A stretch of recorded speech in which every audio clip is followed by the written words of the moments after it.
इस दुनिया में कई ऐसे लोग हैं जिन्होंने अपनी शारीरिक या मानसिक अक्षमताओं के बावजूद अपनी पहचान बनाई है। धिक्कार है हमारे इस स्वस्थ शरीर पर जब हम कुछ कर न पाए। हम ऐसा क्यों बोल रहे हैं? देखिए दोस्तों, भगवान ने हमें 2 हाथ दिया है, 2 पैर दिया है, आंखें दी है। इस तरह से हमारा शरीर स्वस्थ है और इस स्वस्थ शरीर होने के बावजूद यदि हम कुछ नहीं कर पाते हैं, है ना, इससे बड़ा तहूनी और कुछ नहीं हो सकता है। सभी को जोहार, सभी को हमारे चैनल पर स्वागत है। यदि आप हमारे चैनल को अभी तक सब्सक्राइब नहीं किए हैं तो कर लीजिएगा। स्टीफन हॉकिंग के बारे में, हेलेन केलर के बारे में, सुधा चंद्रन के बारे में, बीथोवेन के बारे में, स्टीवी वंडर के बारे में एक एक करके चर्चा करने वाले हैं। ये हैं Stephen Hawking, Helen Keller, Sudha Chandran और बीथोवेन। इसके बाद हैं स्टीवी वंडर। हम बताने जा रहे हैं स्टीफन हॉकिंग के बारे में। देखिए, स्टीफन हॉकिंग एक प्रसिद्ध ब्रिटिश सैद्धांतिक, भौतिक विज्ञानी और ब्रह्मांड विज्ञानी थे। देखिए, भौतिक विज्ञानी और ब्रह्मांड विज्ञानी थे जो अपनी क्रांतिकारी वैज्ञानिक खोजों और शरीर की दुर्बलता के बावजूद जीवन के प्रति उनके सकारात्मक दृष्टिकोण के लिए जाने जाते हैं। देखिए, इनका शरीर एकदम दुर्बल था, मतलब कमजोर था, इतना कमजोर था कि वे खुद से खड़े नहीं हो सकते थे।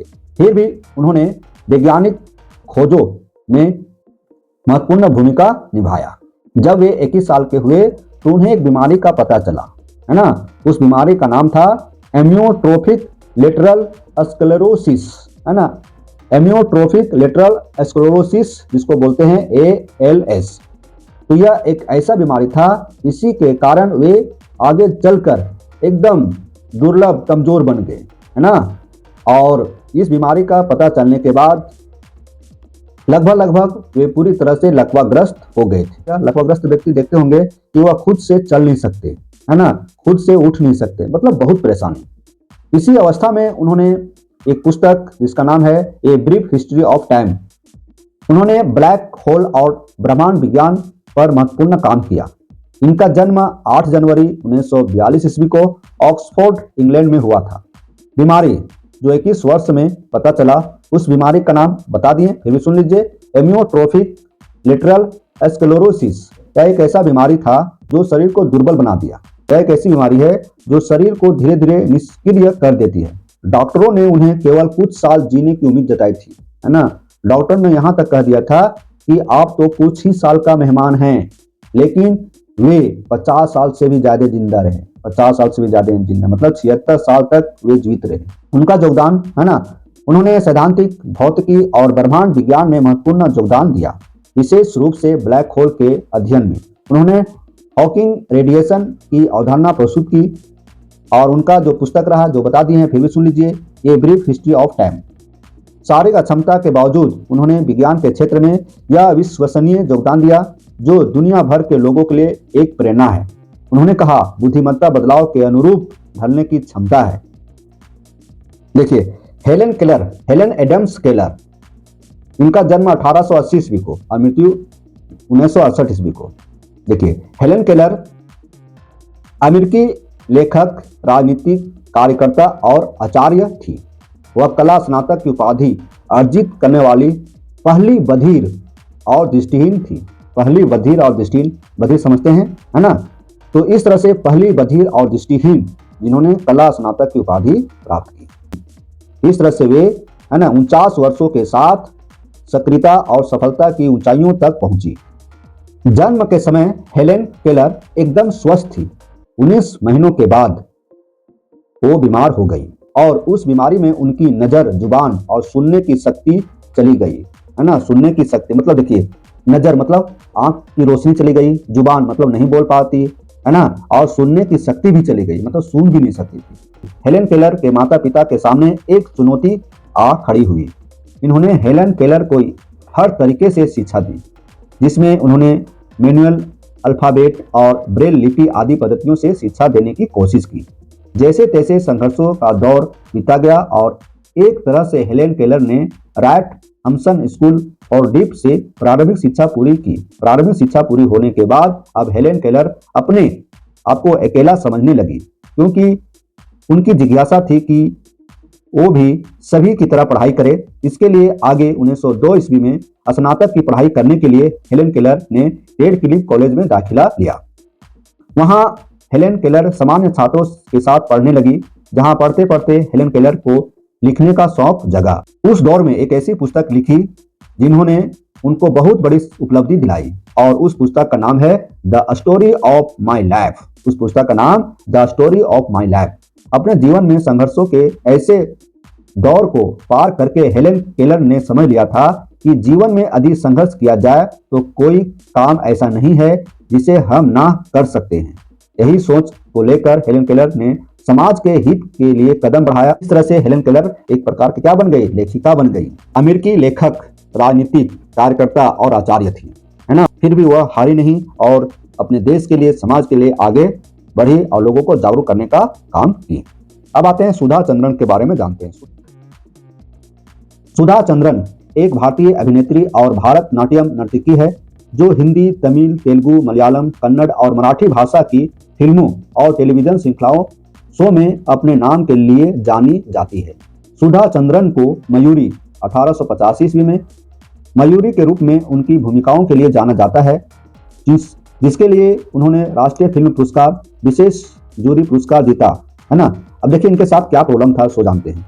सुधा चंद्रन का जन्म 21 सितंबर 1865 ईस्वी को मुंबई में हुआ था। उनका जन्म मुंबई में हुआ, लेकिन उनका परिवार तमिलनाडु के तिरुचिरापल्ली के वायलूर से है। मई 1981 में लगभग 16 साल की उम्र में तमिलनाडु में सुधा एक दुर्घटना का शिकार हुई, जिसमें उनका पैर घायल हो गया। स्थानीय अस्पताल में उनकी चोटों का प्रारंभिक उपचार हुआ और बाद में उन्हें मद्रास के विजया अस्पताल में भर्ती कराया गया। डॉक्टरों ने पाया कि उनके दाहिना पैर में ग्रेग्रीन हो गया है, इसलिए उसे काटना पड़ेगा, और डॉक्टरों ने पैर को काट दिया। ठीक है। सुधा चंद्रन कहती है कि यह दौर उनके जीवन का सबसे कठिन समय था। बाद में उन्होंने कृत्रिम जयपुर फुट की मदद से कुछ गतिशीलता हासिल की। मतलब बाद में वह कृत्रिम फुट लगाई और उसके माध्यम से धीरे धीरे अपना गति बढ़ाई। वह 2 साल के अंतराल के बाद नृत्य में लौटी और भारत, सऊदी अरब, संयुक्त राज्य अमेरिका, यूके, कनाडा जैसे देशों में प्रदर्शन किया। एक पैर कटने के बाद वे शांत नहीं रही और वे आगे बढ़ती रही, है ना, और आगे वे बढ़ते रही। इस तरह से थी सुधा चंद्रन, है ना। तो इससे हमें प्रेरणा लेने की जरूरत है कि हमारे शरीर में भी मुसीबत जब आवे तो भी हमें हिम्मत नहीं हारनी चाहिए, समय के साथ आगे बढ़ते रहनी चाहिए। बिथोवेन के बारे में जानते हैं। पियानो वादक और संगीतकार थे। कहाँ के थे? जर्मनी के। ठीक है। पियानो वादक और संगीतकार थे। उन्होंने पश्चिमी संगीत को शास्त्रीय युग से रोमांटिक युग में बदलने में महत्वपूर्ण भूमिका निभाई। बहरेपन से जूझने के बावजूद उन्होंने अपनी सबसे प्रसिद्ध रचनाएं अपने जीवन के अंतिम दशक में रची। देखिए, ये बहरेपन का शिकार थे। बिथोवेन का जन्म 1770 में बॉन, जर्मनी में हुआ था। उन्होंने बचपन से ही संगीत की प्रतिभा दिखाई और उनके पिता ने उन्हें संगीत सिखाया।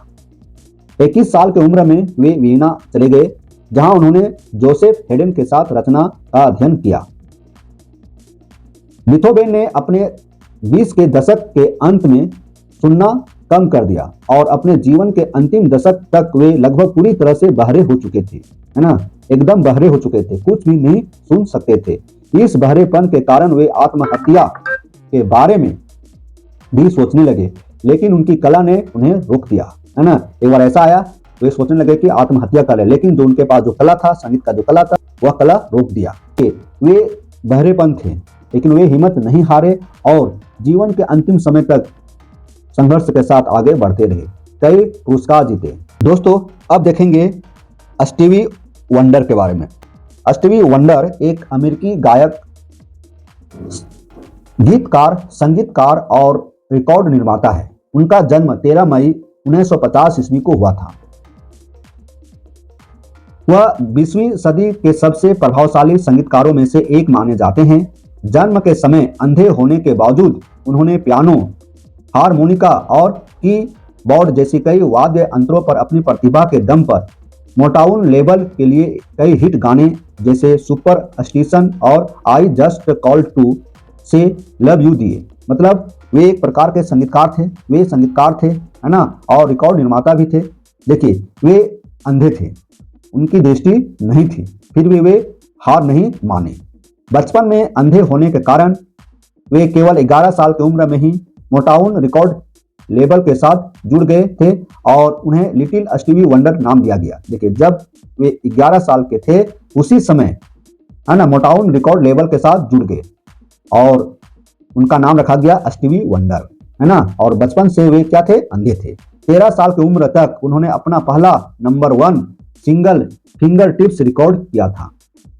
उन्होंने R&B, सोल, फंक, जैज और पॉप सहित कई संगीत शैलियों को प्रभावित किया है। उन्होंने 1970 के दशक में सिंथेसाइजर और अन्य इलेक्ट्रॉनिक उपकरणों के उपयोग से समकालीन और R&B में क्रांति ला दी, है ना। उन्होंने 25 ग्रैमी पुरस्कार जीते हैं।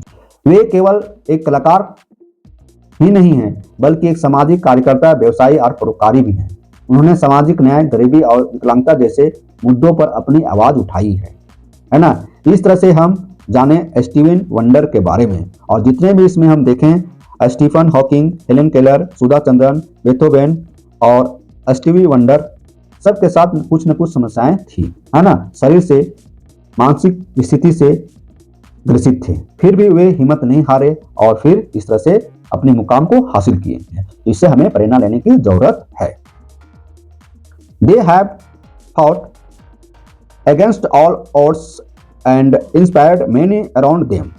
देखिए, उन्होंने तमाम मुश्किलों का सामना किया है और अपने आसपास के लोगों को प्रेरित किया है। Stephen Hawking, Helen Keller, Sudha Chandran, Beethoven, Stevie Wonder are a few names among them, है ना। इसमें से जो नाम देख रहे हैं अभी हम, Helen Keller, Sudha Chandran, Beethoven, Stevie wonder, उनमें कुछ ऐसे नाम है जिनसे हम बहुत सारा प्रेरणा ले सकते हैं ना। बहुत लोगों को प्रभावित किए हैं। इस तरह से कई और लोग भी ऐसे हैं जो शारीरिक अक्षमता और मानसिक अक्षमता के बावजूद अपनी पहचान बनाए हैं। Make a project on the lab sketch of one such person. यहाँ कह रहा है कि ऐसे ही किसी एक व्यक्ति के जीवन पर एक प्रोजेक्ट बनाइए।